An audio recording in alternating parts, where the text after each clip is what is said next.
Go. Okay. Welcome to the behind-the-scenes recording of our podcast. We're glad you're watching, and if you want the full, edited, and shorter audio version, visit www.carnivoretheology.com. Welcome to Carnivore Theology, a podcast that answers questions about the Christian faith to help you grow from milk to meat into wise, skilled, world-changing followers of Jesus Christ, with theologian and pastor Chad Graham, author and pastor Al Dejanot, and me, your host, Steve Bastian. Today's question is, can a Christian be a celebrity in our culture? What about celebrity pastors? Yep, they can. Moving on. Yeah, I've seen it several times, actually. Yep. No question there at all. Okay. Chad, where have you taken us? There's all these amazingly shiny cars everywhere. Oh, I got in the car and I was expecting a restaurant. He said, let's go. We're going to do something special. I definitely thought restaurant. And here we are standing in, where are we? A BMW dealership. Honestly, why are we here? There's a car over there. I should have read Steve's email, shouldn't I?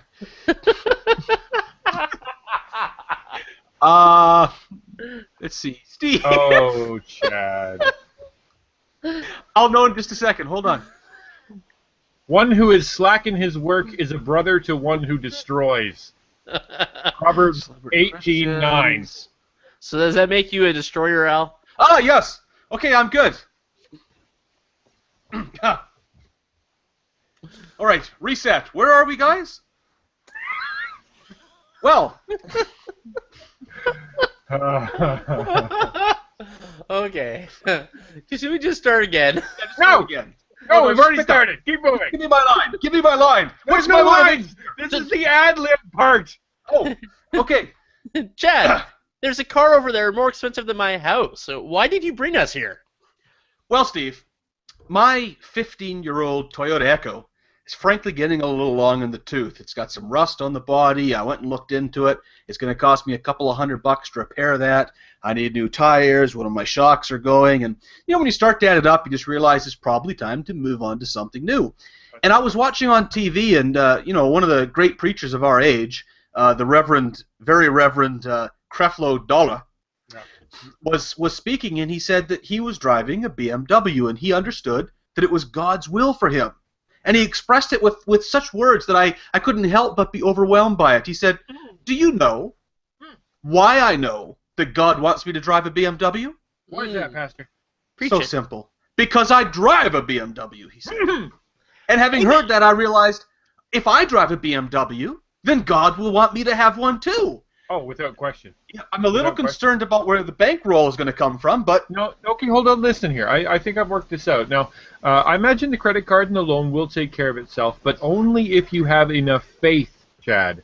And so what I want you to do, I want you to demonstrate your faith, Chad. I need you to send me a check for half the amount that the BMW costs. If you trust God with that money, which I will hang on to on his behalf, then he will pour abundant financial blessings into your lap, overflowing. And if you find later that you've lost the faith and you can't make your payments, send me some more money. I'd send God some more money, and just keep sending God money, and I'll hold on to that for him until your blessings come down. Wait, are you talking about God or the new Trudeau government? Money. No, he'll spread the wealth, my friend. Spread it. He told me something very wise, Mr. Trudeau. He said the budget will take care of itself. And on that basis, I am going to buy this car. With Creflo Dollar and Justin Trudeau behind me, I can't lose. You can't. I'm behind you too, man. I will absolutely sit in that car with you. Well, guys, this reminds me of a SpeakPipe question that came in a little while ago. It's from a guy with a great name. Yeah, I think his name is Steve. Steve? Yeah, Steve, here. It's wonderful. Here, let's play it. Let's see if we can we answer Steve's questions here. Yeah. This is where I put in that sound intro that I love so much. Question time. Oh, cool. Ready? Here we go.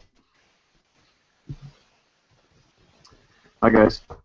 I just want to say I enjoy your podcast. It's a pretty good combination of having fun, humor, but yet biblical truth. Some of the podcasts I've listened to seem to go way too far one way or the other.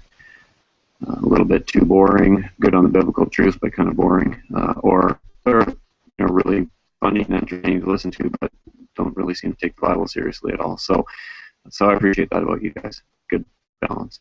My question is about Christian celebrity and what you think about people following famous pastors and big name Christian leaders. Some issues that come to my mind when I think about that kind of stuff are the effects on the local church. Maybe I should just be actually following, and listening to my pastor and elders who actually know me, as opposed to these big name celebrities. How much money they make. Is there an evangelical industrial complex that's out there, and hiring PR firms and stuff like that. And what happens when they fall? Does that mean that what they're preaching was wrong, and there is that connection between orthodoxy and orthopraxy, or that doesn't necessarily mean anything? So yeah, just those are some of the issues that come to mind, and if you wanted to address that, I thought that might be a good topic for your show. Thanks. Yeah, that's a really good question.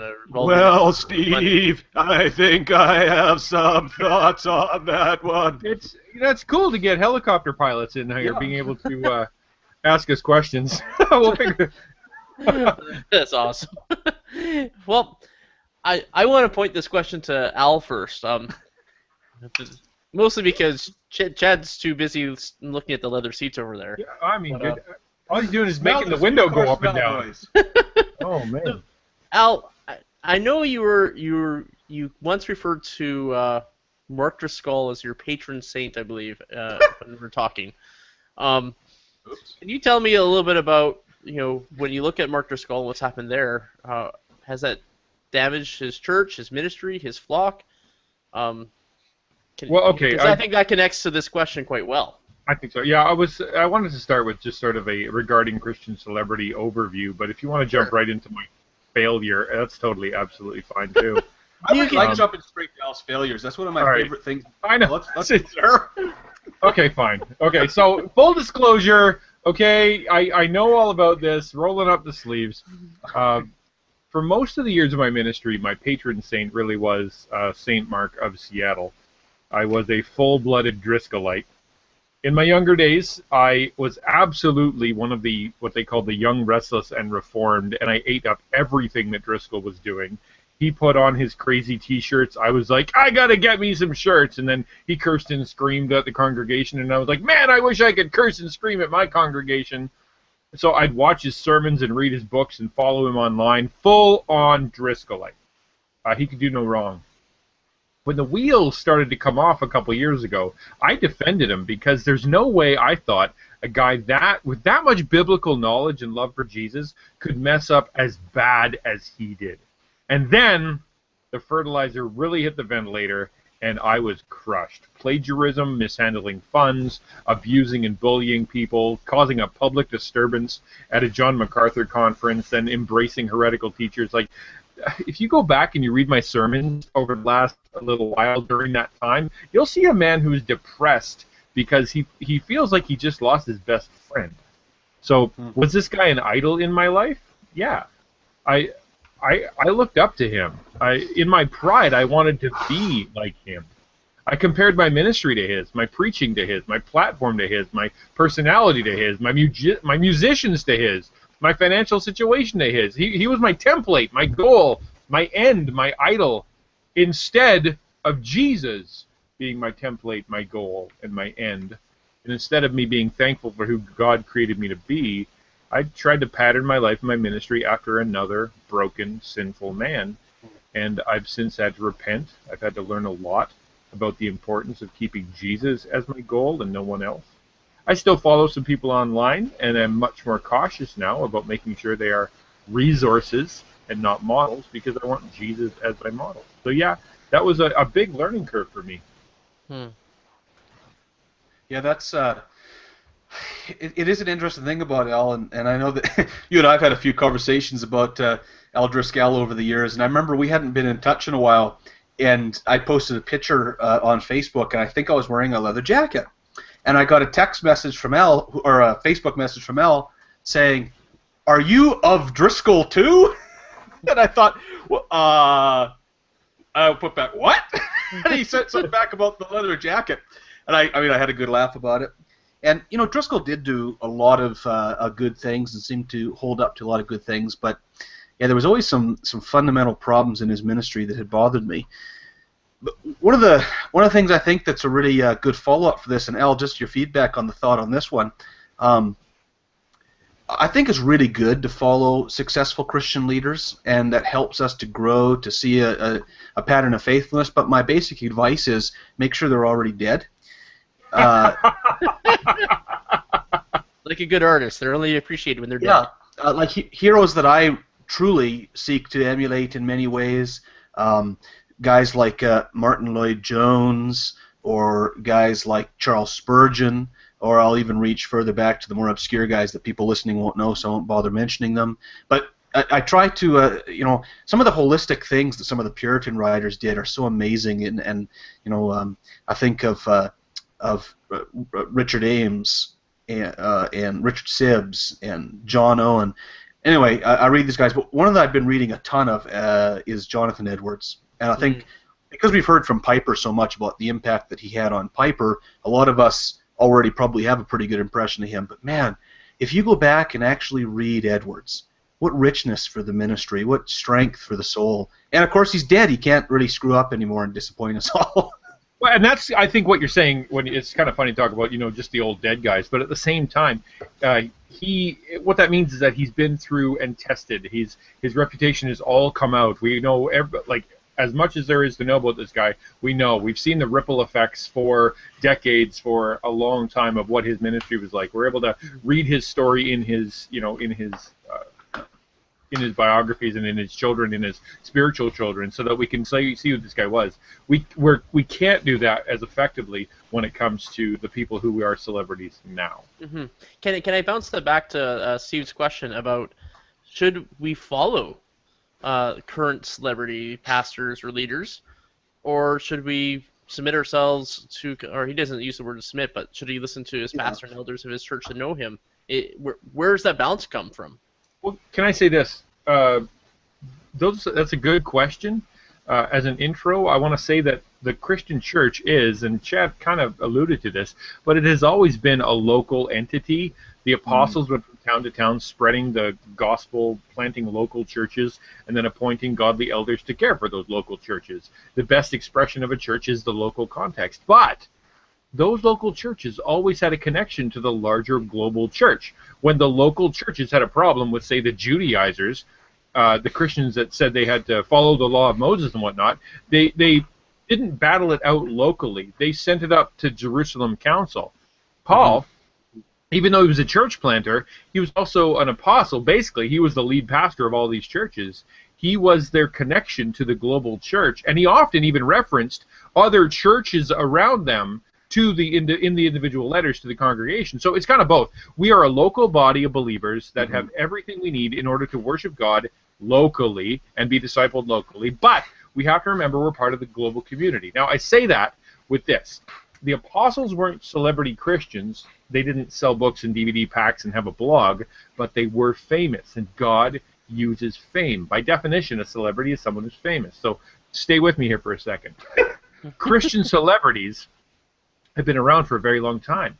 Many of the church fathers had some really rabid fans, and they've been around. John Calvin, Martin Luther, Charles Spurgeon, Jonathan Edwards, they were known across the world, and they had some rabid fans. The early monks, the early monastic orders, they took their names from famous Christians that they wanted to emulate. Augustine, Benedictine, Franciscan. In fact, go even farther back to biblical times, celebrity and fame was actually a gift that God blessed people with. He told Abraham, I will make you a great nation, and I will bless you and make your name great so that you'll be a blessing, right? You'll be famous. Joseph was raised from obscurity to national prominence so he could help. Moses, David, Samson, many more famous people. Jesus himself was a famous person. Fame and celebrity isn't bad. Sometimes God does that. He just raises up people to areas of prominence because he has a job for them, and he is going to do that by making them nationally prominent. He doesn't do it because he needs them. He does it because that's how he wants to use them. So there's nothing wrong with following these guys. Humans have been following prominent preachers and teachers for a long, long time. Being famous John Piper, John MacArthur, Billy Graham, Rick Warren doesn't automatically make you bad. It just means that God raised your level of prominence. Some of these guys are good, humble believers, good teachers and wonderful pastors. That's not a bad thing. Yeah, let me just jump in there, Alan. Just pick on what you pick on. That's the wrong. Pick up. Go ahead. Go ahead. Fine. If that's how this episode's going to go, fine. Oh, you're just dumb.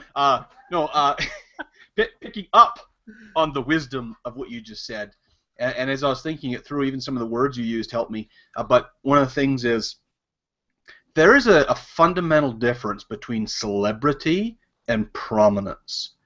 And I think part of what Steve's question was getting at, there is a modern celebrity culture in which we value people for their image, for their sound bites, for their fame itself. Prominence is something quite different. And those great men of the faith that you referenced, there's some great women as well. These were people who rose to prominence primarily because of their faithfulness, fruitfulness, and integrity. And if I put into a contrast to two people in the ancient world from a historian's perspective, it would be the difference between Arius and Athanasius.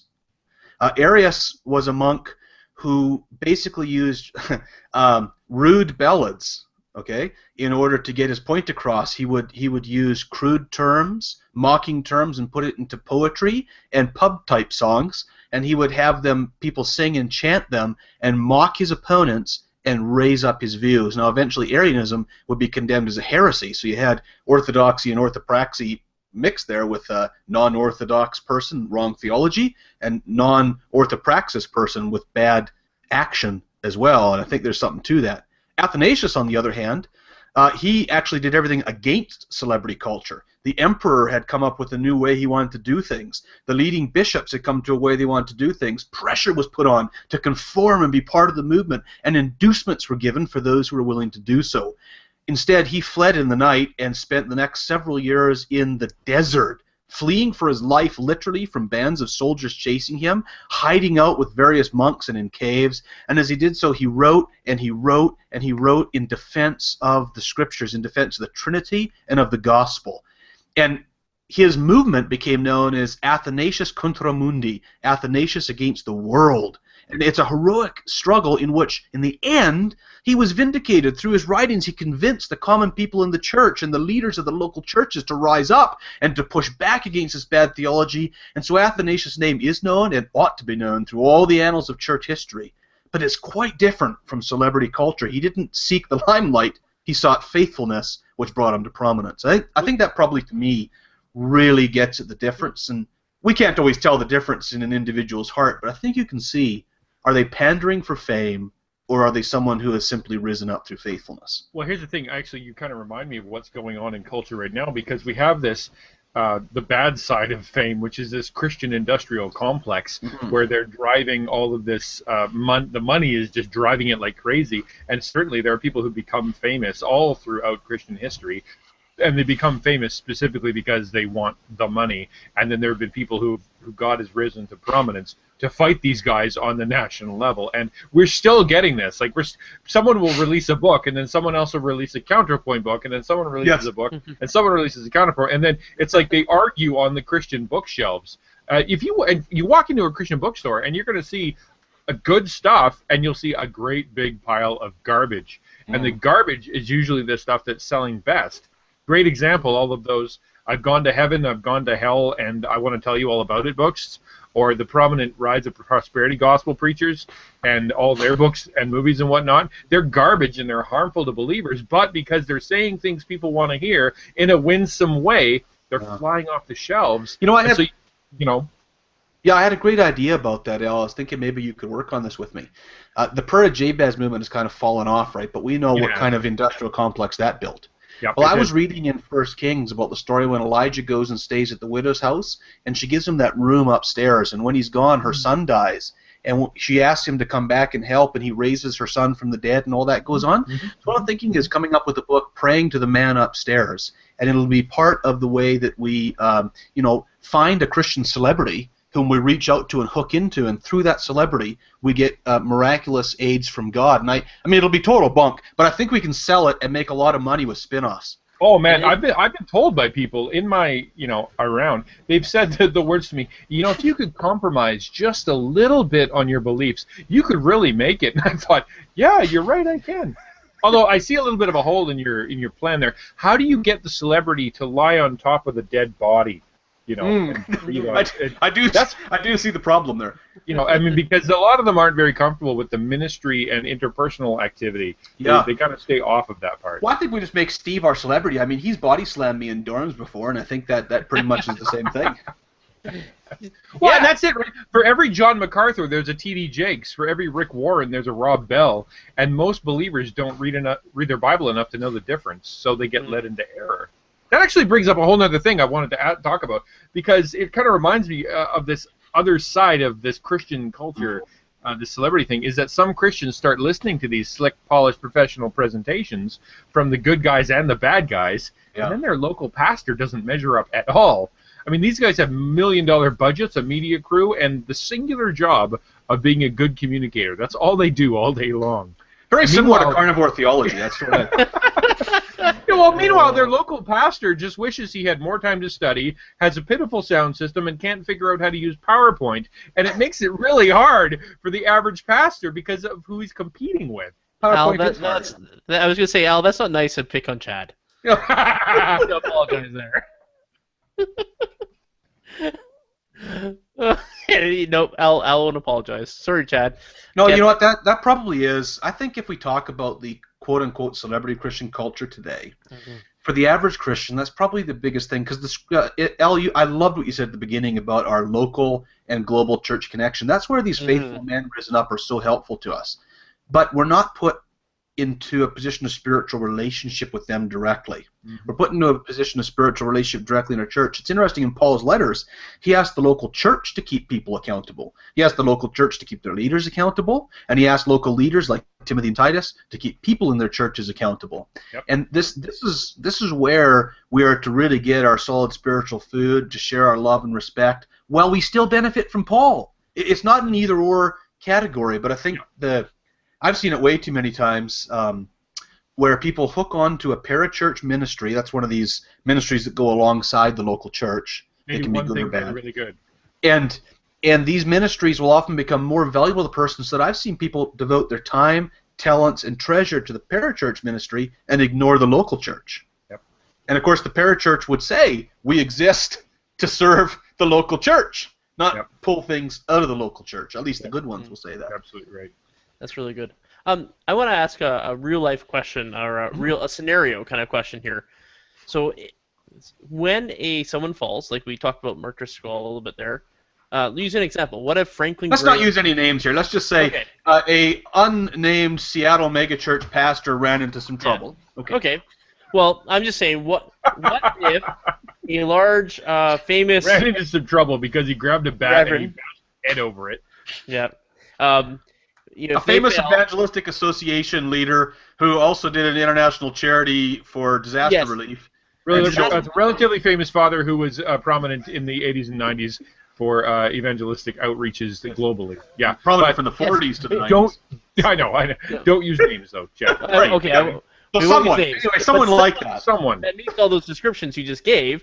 If they had a complete fall of their faith, or an indiscretion, or something that discredited them as an elder, by the biblical terms in the Bible, like 2 Timothy and etc., what would become of their ministry? Would we discredit their ministry? Would we discredit people working with them? What's the approach there? How should we handle that? Well, that's a tough. Go ahead, Al. Oh, I was going to say we got a few different ways this has happened, depending if it's the pyramid scheme where this guy is the whole deal. Yeah. You know what I mean? And then when he falls, the whole thing falls away, and it just becomes a mess. I think of Livestrong with what's that guy on the bike? Armstrong, Lance Armstrong, right? Like he falls away, and Livestrong is just like, we don't know what to do with ourselves, and they had to reinvent themselves real fast because they had to go beyond his voice.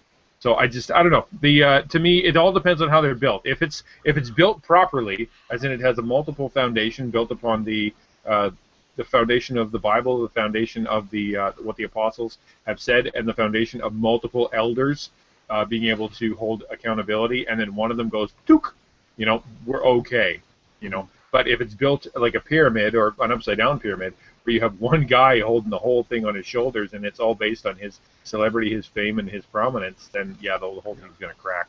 I would say there's a big difference between church and parachurch here as well. The church is an organic organization that has the mechanisms to survive and thrive. And one of the things is that our theology teaches us that will happen. People are sinful, people fall, we have apostates. The New Testament speaks of many people who once were champions of the faith who fell away. Paul references it, Diotrephes, who loved the world more and so fell away in the end. And so we see this is something that we are told to expect. This is something we know to expect, and we're sort of built for it. But I think when you get into parachurch groups, sometimes that ministry is, and this is what I was getting at, it is the teaching of Joe Smith. Now, if Joe Smith fails, how can the teaching of Joe Smith carry on? Yep. But if it's Disaster Relief Ministries International helping children in flood zones, and a guy in there has a moral fall, really, who cares? Unless it takes down the reputation. If maybe he was the financial guy and he's stolen all the money that's come in, they never actually helped the floods. Well, that's different. Yep. But as long as I think we can see the difference in those kinds of things. It's really tough. The unnamed Seattle pastor scenario, there was such a control mechanism in there as far as we can see, where that whole ministry relied on one guy, which is why the church has fallen apart so much. But even there, I think what's amazing is I don't know how many, I haven't really kept track, but at least 3 or 4 of the former campuses have become independent local churches and seem to be doing okay, doing their ministry. The celebrity element is gone, but the ministry part's there, so I think there's even still some fruit in there that's kind of amazing. I think Jim Dobson is doing a really good job of making the transition as he ages, and he's trying to raise things up. So he's sticking on for a little while, and he'll, keeps pushing people up.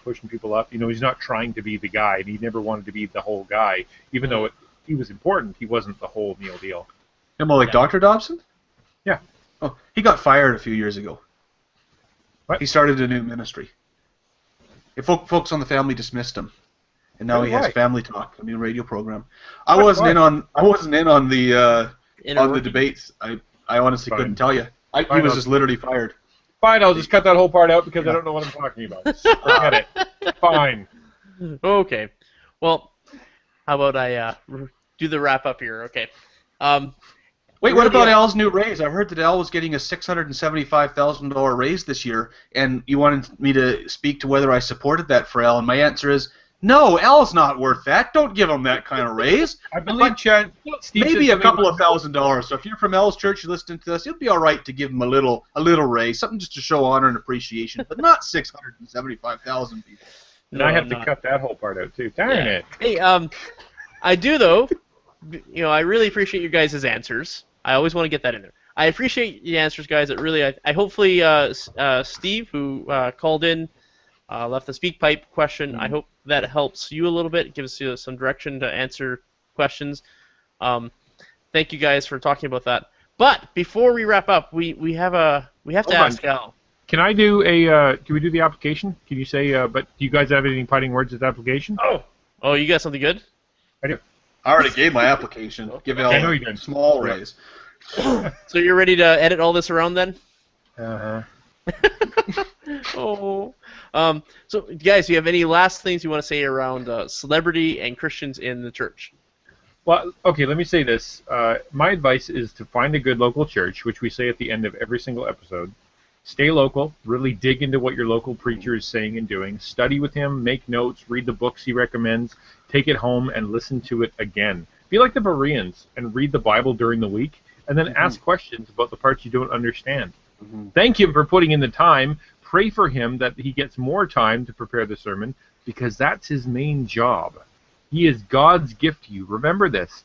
Your pastor, your preacher, is God's gift to you, and he's there for a purpose. He loves you more than any of the celebrities can, and he can give you good, biblical, contextual advice, and then he can hold you accountable to it. That's every local pastor's dream, by the way, if you do that. Now then, after you've nourished yourself on your local teachers or your local teacher, go read some extra stuff. Think of it like food. Most of the time you have to eat at home, but sometimes you want to go out to a restaurant. If you live in restaurants, you're going to get sick. You need to stay home and eat good home-cooked meals, mostly. Does that make sense? So, like reading Al's book, Art of the Christian Ninja, is like eating a big T-bone steak.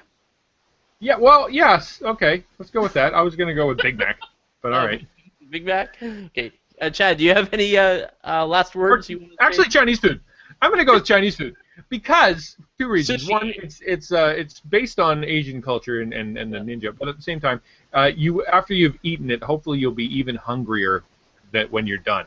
Just That's like what every happens time after I eat at McDonald's. every feel time I full. go It's out for so Chinese different. food, you're hungrier when you get to the parking lot and you've lost $60. But gained 60 pounds, so it's sort of a good trade-off. Where does it go? It's all water weight, all the salt retention.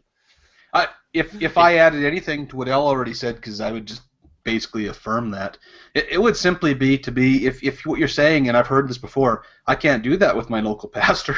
He doesn't teach faithfully from the Scripture. I don't respect him, what he's doing there. Then time to find another local church. Yep.